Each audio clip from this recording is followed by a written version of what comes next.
మరి దీని వెనకాల ఆంతర్యం ఏంటి? నరుని కష్టమును బట్టి ఐశ్వర్యవంతుడు కాదు, యెహోవా ఆశీర్వాదము ఐశ్వర్యం ఇచ్చును. ఈ మాట ఎంతమంది నమ్మగలుగుతారు?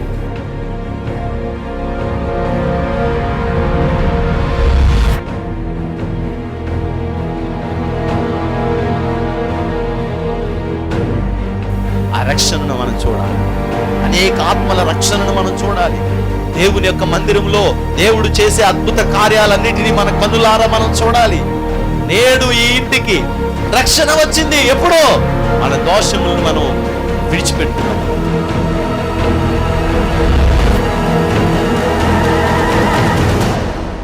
నీ పాపములు శారీరకంగా మరలా చేయకుండా సిద్ధపడి, నువ్వు ఇదిగో నా పాపాన్ని నేను వదిలిపెట్టేశాను, ఇదిగో నేను స్తుతిస్తున్నాను, నేను తప్పు చేశాను ప్రభా అని నువ్వు ఎప్పుడైతే వదిలేసి దేవుని దగ్గర ప్రార్థన చేయడం మొదలుపెడతావో, పరిశుద్ధాత్మ అగ్ని వచ్చి నిన్ను తాకి శుద్ధి చేసి ఈ పాపములో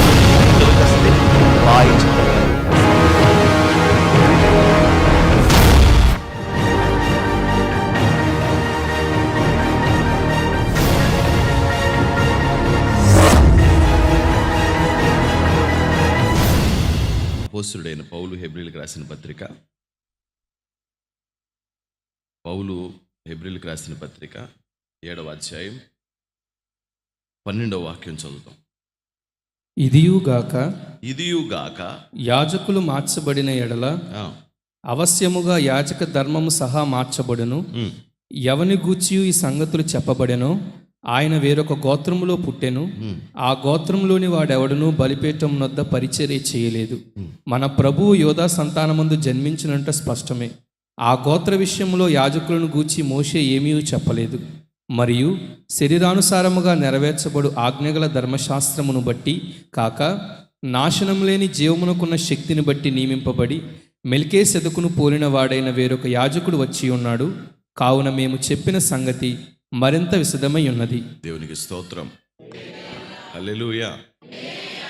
చదువుకున్న వాక్య భాగంలో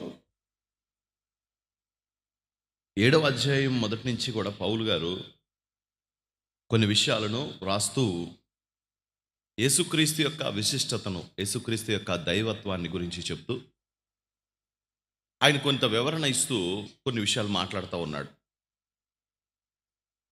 చాలా చక్కటి వివరణ ఆయన ఇస్తూ ఉన్నాడు.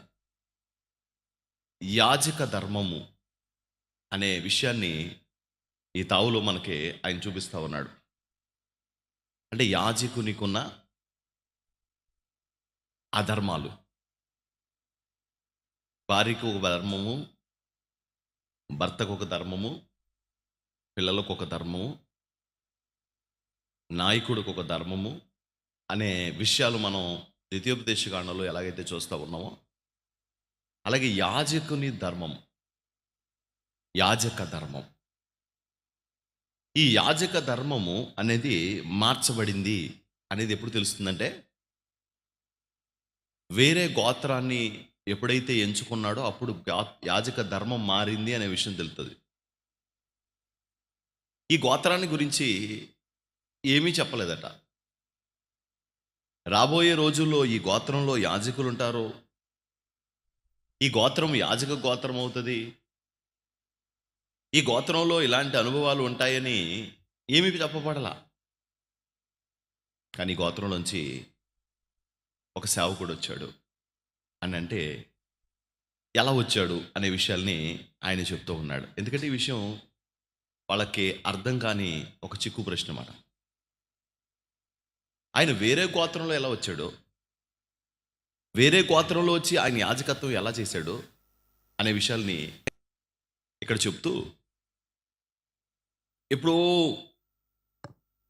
అసలు మర్చిపోయిన సందర్భాలు కలిగిన ఒక వ్యక్తిని ఆయన తెరపైకి తీసుకొస్తూ ఆయన పేరు చెప్తూ, ఆయన పేరు మెల్కీసెదెక్ అంటాడు. ఈ మెల్కీసెదెక్ అనే వ్యక్తి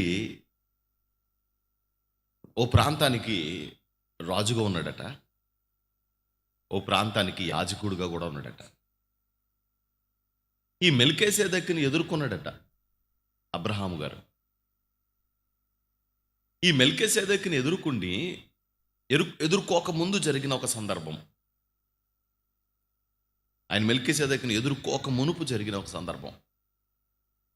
అదేంటంటే దేవుడితో ప్రార్థన చేస్తాడనమాట అబ్రహాము.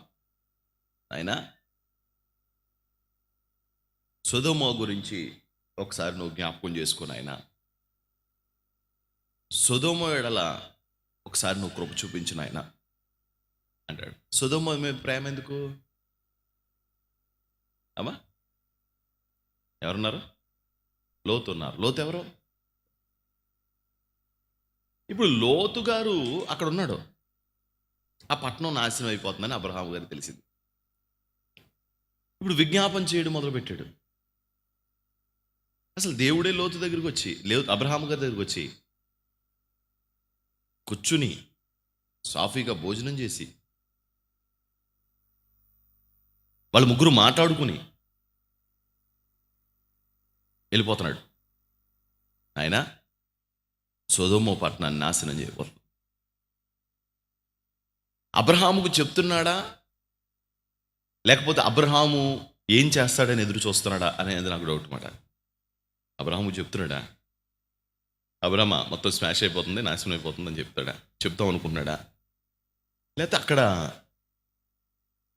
అబ్రహాము యొక్క రియాక్షన్ ఎలా ఉంటుందో చూడాలనుకున్నాడా అనే విషయాన్ని నేను ఆలోచన చేస్తున్నప్పుడు వెంటనే ఈయన చెప్పిన మాటకి వెంటనే రియాక్షన్ చూపిస్తున్నాడు.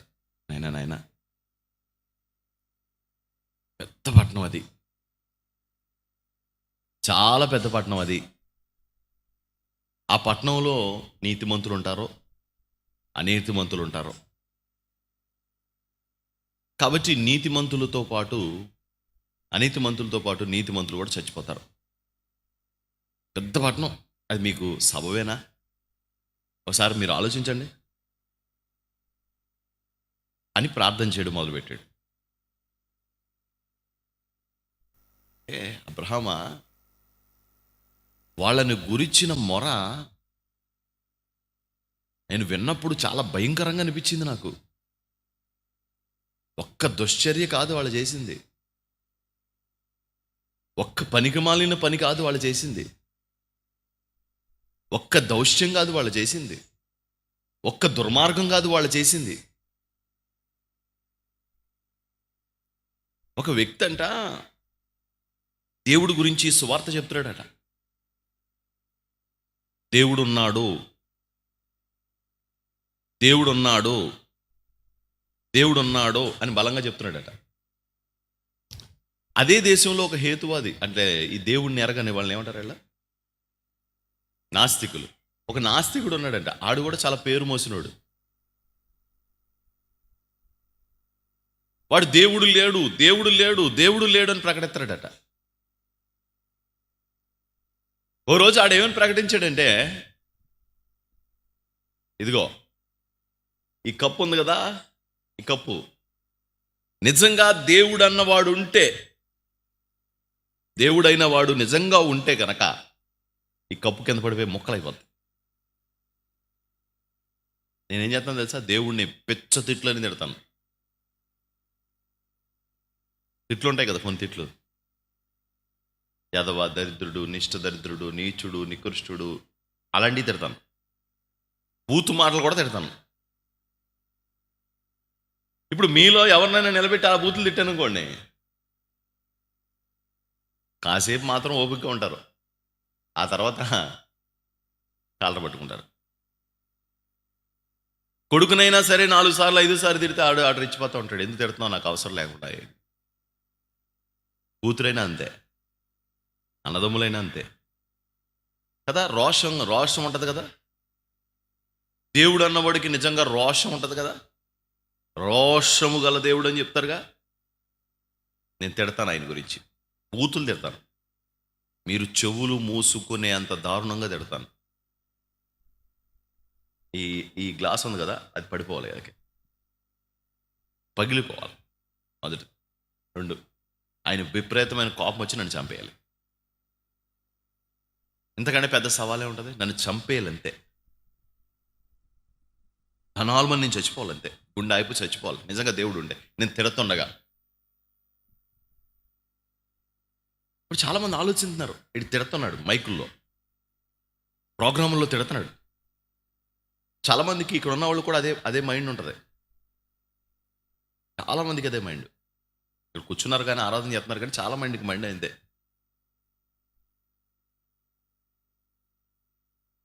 ఇప్పుడు ఒక పాస్టర్ గారి దగ్గరికి మెల్లమెల్లగా ఈ మాట అలా చేరింది. ఏమంటే ఆడు అలా మాట్లాడుతున్నాడు, ప్రజలు డైవర్ట్ అయిపోతున్నారు. నిజంగా దేవుడైన వాడు ఉంటే కనుక అంత దారుణంగా తిడితే దైవోగ్రత కుమ్మరించబడేవాడు కదా. నాకు చాలామంది చెప్తూ ఉంటారు, ఇలా పలానా వాడిని తిట్టాడండి, దేవుడు ఆడికి హార్ట్ అటాక్ వచ్చేసిపోయాడు. కొన్ని విషయాల్లో ఆయన న్యాయమైన హేతు ఏదో చూసుకుని అక్కడ చెయ్యాలి తప్ప నిజంగా వాడు మనల్ని తిట్టినందుకు ఏదో జరిగిపోవడం అనేది మాత్రం అది జరగని పని. కొంతమంది ఏమనుకుంటూ ఉంటారంటే, నన్ను అన్నందుకంటే ఆడు చచ్చిపోయాడండి, నా ఉసురు తగిలేసిందండి అంటాడు. నీ ఉసురుకి నా ఉసురుకి అవతల వాళ్ళు చచ్చిపోతారా? అది వాళ్ళ యొక్క లోపల ఉన్న ఉద్దేశం. నన్నండి ఎవరైనా ఏమైనా అన్నారనుకోండి, 3 రోజుల్లో వాళ్ళు లారీ కింద పడి చచ్చిపోతారండి అంటాడు. అప్పుడు నిన్ను ఎవరైనా నువ్వు అందరిని అంటావు, నిన్ను ఎవరైనా అంటే అప్పుడు ఆటోమేటిక్గా వాళ్ళందరూ లారీ పడి చచ్చిపోతే భూమి మీద సగం మంది చచ్చిపోతారు అన్నమాట నీ మీద. ఇలాంటి వాళ్ళు 10 మంది 20 మంది ఉంటే చాలదా భూమి మీద లారీలు గుద్దేస్తూ ఉంటాయి.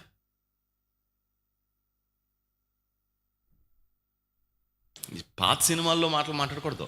నేనే గనక పతివ్రతడైతే అన్ని నీళ్ళు వేసుకుని ఈ చెట్టు కుక్క అయిపోవాలని చెప్పేసి నీళ్ళు వేసింది అనుకోండి, కుక్క అయిపోద్దా? అది సినిమా. ఆ ఫ్రేమ్ తీసి ఇంకో ఫ్రేమ్ వేస్తాడనమాట, ఆ కుక్కను పెడతాడు అక్కడ.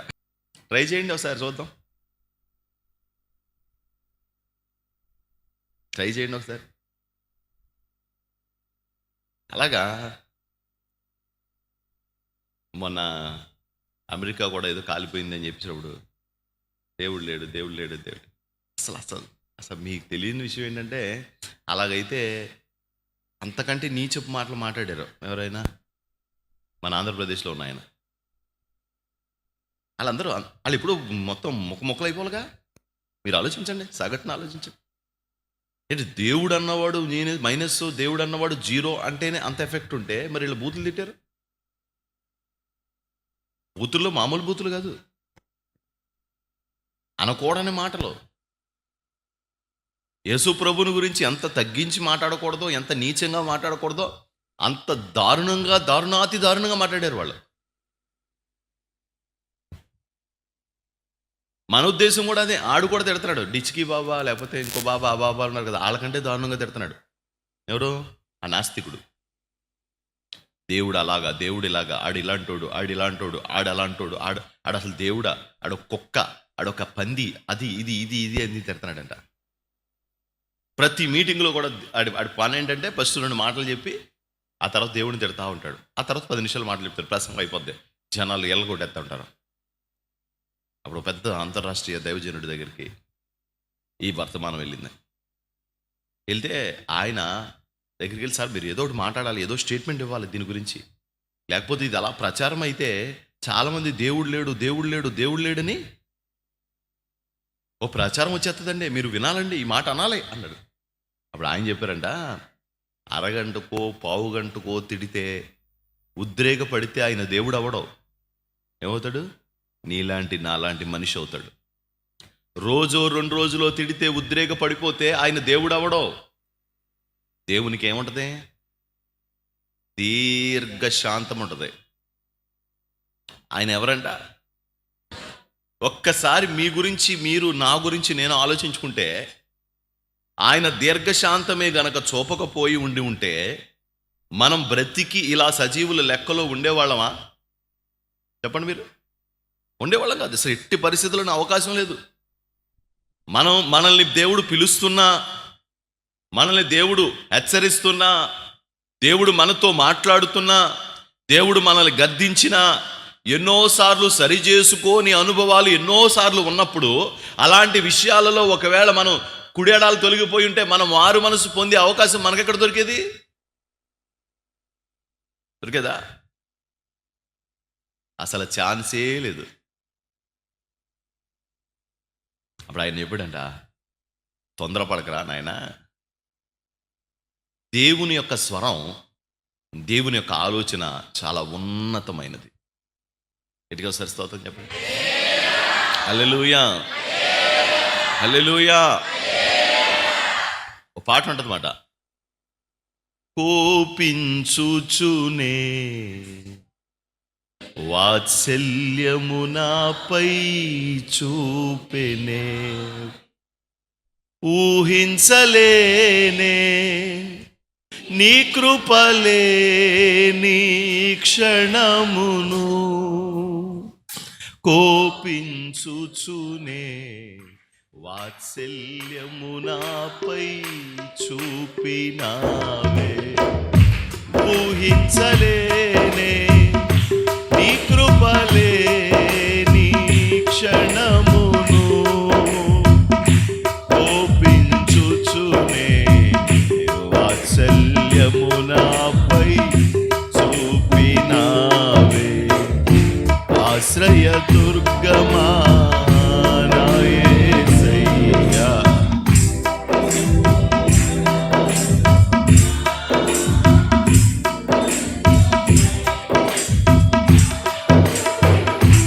ఆశ్రయ దుర్గమా నా యేసయ్యా, నవ జీవన మార్గమునా నన్ను నడిపించుమా. హల్లెలూయా. ఆయన వాత్సల్యం చూపిస్తూ ఉన్నాడు. మీరు మీ పిల్లల కోసం ప్రార్థన చేస్తూ ఉంటారు, ప్రభా నా కొడుకు మారాలి నాయనా, నా కొడుకు మారాలి నాయనా అని ప్రార్థన చేస్తారా, చేయట్లేదా? మా అన్నయ్య మారాలి ప్రభా అని ప్రార్థన చేస్తున్నారా? మా తమ్ముడు మారాలని ప్రార్థన చేస్తున్నారా? మీకు ఓడిసార్లు వాళ్ళని చూస్తున్నప్పుడు ఏమనిపిస్తూ ఉంటుంది? ఏమనిపిస్తూ ఉంటుంది? కోపం. అది చేసే మనలు ఏమండి, పలానా కుర్రోడండి పలానా ఊరొచ్చాడండి అన్నారు. ఆడు ఏదో పని, వాడి బిజినెస్ పని మీద ఆడు బయట తిరిగి పని ఉంటుంది లే బాబు, అలా తిరుగుతాడు, దానికి ఏం లేదు అన్నాను. కాదండి పాస్టర్ గారు, ఆ పని మీద కాదు, వేరే పని మీద వచ్చాడండి.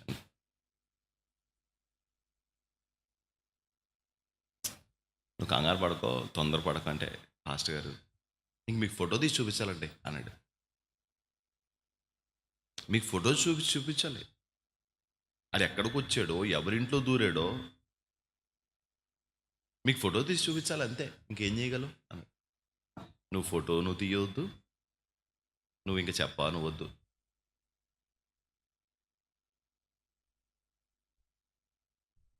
ఎందుకు వెళ్ళినాడు?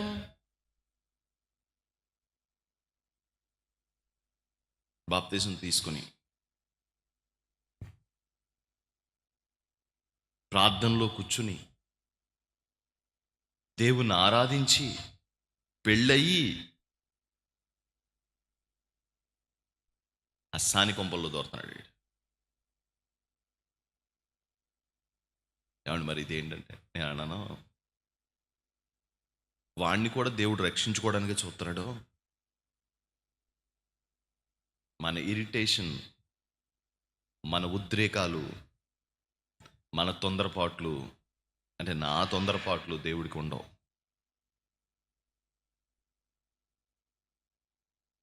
అప్పుడు ఆయన అన్నాడంట, దేవుడు అంత తొందరపడ్డావు, లాస్ట్ మినిట్ వరకు దేవుడు చూస్తానే ఉంటాడు ఆ వ్యక్తిని రక్షించాలని. ఇప్పుడు ఎవడైతే తిడుతున్నాడో ఆ వ్యక్తిని నాశనం చేయాలనుకుంటే ఆయనకి అర సెకండు, కానీ ఆయన నాశనం చేయాలనుకోట్లా, అందరూ అంతటా రక్షణ పొందాలి అనుకుంటున్నాడు దేవుడు. దేవుడి స్తోత్రం. వాడిని పట్టుకోవాలనుకుంటున్నాడు దేవుడు, యేసు రక్తమే జయం. వాడిని రక్షించాలనుకుంటున్నాడు దేవుడు, వాడిని విమోచించాలనుకుంటున్నాడు దేవుడు, వాడిని ఎలాగైనా తీసుకురావాలి బయటకు అనుకుంటున్నాడు. మృతుల్లో పడిపోయావు, ఆశ్చర్యకరమైన వెలుగులోకి నడిపించాలని ఆశపడుతున్నాడు. ఎవరైనా మన వాళ్ళు ఏదైనా ఫంక్షన్లో కలిసినప్పుడు వాళ్ళు మనతో తిరిగి వచ్చి, మేము కూడా యేసుప్రభుని నమ్ముకున్నామండి అనగానే మనకేదో తెలియని ఒక ఆత్మీయ సంతోషం కలుగుతుంది. అంటే యేసుప్రభు నమ్ముకున్నారా? ఎప్పుడేంటిది? మేము పలానా చర్చికి వెళ్తామండి. మొన్న మేము ఒక ఫంక్షన్కి వెళ్ళాం, ఒక 4 నెలల క్రితం 5 నెలల క్రితం. అక్కడ ఒక ఆయన కలిశారు, పెద్ద ఆయన. కలిసి ఆయన అంటారు, పాస్టర్ గారు వందనాలండి అన్నాడు. వందనాలండి అన్నాను. వందనాలు అంటున్నాడు ఏంటా అని కొంచెం ఆశ్చర్యచకితుడయ్యాను. మామూలు ఆడవాళ్ళు అంటే కొంచెం తెలుస్తారు, దేవుడు నమ్ముకున్నాను. బొట్టు తీసేశారు, బొట్టు లేకపోవడం కొంచెం బాగా తెలిసిపోతారు. మగోడికి తెలియదు కదా పెద్దగా. నేను ఆయన చూసి మీరు అంటే వెటకారంగా అంటున్నాడా ఏంటి అనుకున్నాను కాసేపు. వందనాలండి అన్నాను. వందనాలంటే ఏంటి బాగున్నారా, ఎలా ఉన్నారు, పాప ఎలా ఉంది, ఎలాగా నువ్వు మంచిగా మాట్లాడేటువంటి మాట్లాడిన తర్వాత మేము కూడా అండి శాలేంరాజు గారు చర్చికి వెళ్తున్నామండి అన్నాడు. శాలేంరాజు గారు అంటే అన్నాడు, అదే చిలకలూరుపేటలో శాలేంరాజు గారు అన్నారండి, అక్కడికి వెళ్తున్నాం అన్నాను. ఏంటి మీరు యేసుప్రభు నమ్ముకున్నారా అన్నాను. ఆ యేసుప్రభు నమ్ముకోవడం ఏంటంటే బాప్తీసం కూడా తీసుకున్నామండి. నేను కూడా బాప్తీసం తీసుకున్నామండి. మేము చిలకలూరుపేట శాలేంరాజు గారి సంఘానికి వెళ్తున్నాం అన్నానండి. నేను వెంటనే నేను చాలా సంతోషం అండి. కాసేపు వాళ్ళతో కూర్చుని మనం తెలియకుండా ఏం చేస్తూ ఉంటామంటే మాట్లాడుతూ ఉంటాం. మనకు ఆనందం. దేవుడు అంటాడు ఆడిని కూడా రక్షించుకోవాలని నాకు ఆశగా ఉంది, వాడిని కూడా పట్టుకోవాలని నాకు ఆశగా ఉంది. నీకు 3 పిల్లలుంటే అందులో ఒకడు దౌరిద్రుడుగా, నీచుడుగా, నికృష్టుడుగా, చాండాలుడుగా ఉంటుంటే ఆడు చచ్చిపోవాలని కోరుకోవు. వాడు కూడా రక్షించబడాలని, వాడు కూడా దేవుని సన్నిధిలో కూర్చోవాలని, వాడు కూడా రక్షణ అనుభవంలోకి రావాలని నువ్వు ఆశపడినట్లుగా దీర్ఘశాంతుడైన దేవుడు తన 2 చేతులు చాపి నశించిపోతున్న వాళ్ళ దగ్గరికి ప్రయాసపడి భారం మోసుకుంటున్నావా బిడ్డ, నా దగ్గరకు రా, నేను విశ్రాంతినిస్తాను అని మాటను ఆయన ప్రకటిస్తూ ఉన్నాడట. దేవుడికి స్తోత్రం, హల్లెలూయా. రా, నా దగ్గరికి రా, నేను హత్తుకోవాలనుకుంటున్నాను. ఒక అన్యుడు దేవుణ్ణి తెలుసుకున్నాడు అనగానే మనకు ఎంత ఆనందం కలుగుతుందో. మరి పరలోకమందున్న తండ్రికి తన బిడ్డలు మారిపోతున్నారంటే ఎంత ఆనందం కలుగుతుంది, ఎంత ఆనందం కలుగుతుంది. మీరు అడొచ్చు, ఏమండి 5 నిమిషాల్లో దేవుడు వాళ్ళు మార్చలేడంటారా? 5 నిమిషాల్లో దేవుడు వాళ్ళని మార్చలేడంటారా?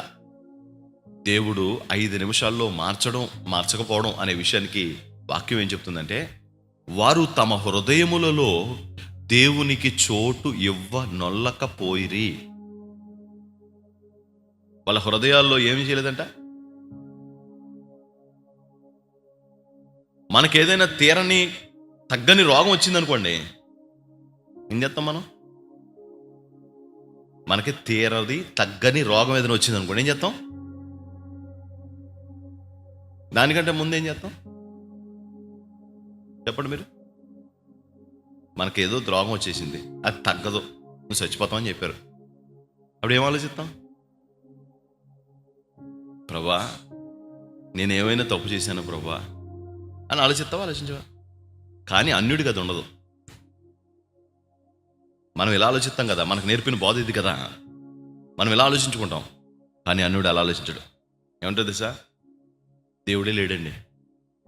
ఆడు దేవుడు అన్నవాడు ఉంటే ఎందుకు ఇలా జరుగుద్దండి? నాకు కొన్నిసార్లు అనిపిస్తుందండి దేవుడే లేడని అనిపిస్తుందండి. వారి హృదయములలో దేవునికి చోటు ఇవ్వలేదట. చోటు అంటే ఏంటనుకున్నారో? ఆలోచించడం. ఇలా జరగడానికి కారణం ఏంటి అని ప్రశ్న వేసుకొని ప్రార్థన చేస్తుంటాం. ప్రభువా నేను ఎక్కడ తప్పు చేశాను ప్రభువా, నేను ఏ విషయంలో పొరపాటు చేస్తున్నాను ప్రభువా. ఒకవేళ తాగుబోతాడు అనుకోండి, ఏమనుకుంటాడు? ప్రభా ఈ తాగుడిని బట్టే నా జీవితం ఇలా అయిందా, నా బ్రతుకు ఇలా అయిందా అని తాగుడు మానేస్తాడు. ఆడు వ్యభిచారుడు అనుకోండి, ప్రభా నేను ఈ తప్పు చేస్తున్నాను అందుకే నాకు ఈ శిక్ష వచ్చిందా, ఈ ఘోరమైన శిక్ష వచ్చిందా అనుకుని వ్యభిచారం మానేస్తాడు. కానీ వీడు అలా చేయడు, అన్యుడు. వాడికి ఆ బోధ లేదు కదా. వాడు ఏమంటాడు సార్? ఛీ దేవుడు అన్నవాడు అసలు దేవుడు ఏంటంటాడు? అడు దేవుడా? కుక్కతో సమానం. నేను ఎవరికి పల్లెత్తు అపకారం చేయనుండండి, నా మీదకి వచ్చేసిందండి ఉగ్రత అంటా ఉంటాడు. నా మీదకి వచ్చేసిందండి కీడు. నిజంగా దేవుడు అన్నవాడు ఉంటే ఎందుకు ఇలా జరుగుద్దండి, నా మీదకి వచ్చిందండి కీడు. వాడు ఆలోచించడు. కానీ దేవుని బిడ్డ ఏం చేస్తాడంటే పరిశీలన చేసుకుంటూ ఉంటాడు. తర్వాత ఏం చేస్తూ ఉంటాడంటే ఉపవాస ప్రార్థనలతో దేవుడి పాదాల దగ్గర కన్నీళ్లు కార్చడం మొదలు పెడతా ఉంటాడు. ప్రభా, ఈ ఘట్టం నుంచి ఎలాగైనా నన్ను కాపాడు నాయనా. సార్ చేతులు ఎత్తి అందరూ స్తోత్రం చెప్దామా మంచిగా. ఈ ఘట్టంలో నుండి మమ్మల్ని కాపాడు నాయనా, మమ్మల్ని కనికరించు నాయనా, అయ్యా కృప చూపించు నాయనా, సహాయం చేయి నాయనా, అయ్యా కృప చూపు, కృప చూపు, కృప చూపు, కృప చూపు, కృప చూపించు అని మన దేవుడి దగ్గర ప్రార్థన చేస్తూ ఉంటాం, ఏడుస్తూ ఉంటాం, విజ్ఞాపన చేస్తూ ఉంటాం ప్రభువా. కానీ అన్యుడు అలా చేయడు. వారి హృదయములలో చోటియ నొల్లకపోయిరి గనుక అంటున్నాడండి రోమపత్రిక 1వ అధ్యాయం. వారు తమ హృదయములలో దేవునికి ఏమివ్వలేదు అంటే ఏం పడలేదు, పశ్చాత్తాపడలేదు. మనకి వాళ్ళకి తేడా ఏంటంటే మనం పశ్చాత్తాపడతాం, వాడు పశ్చాత్తాపడ్డం.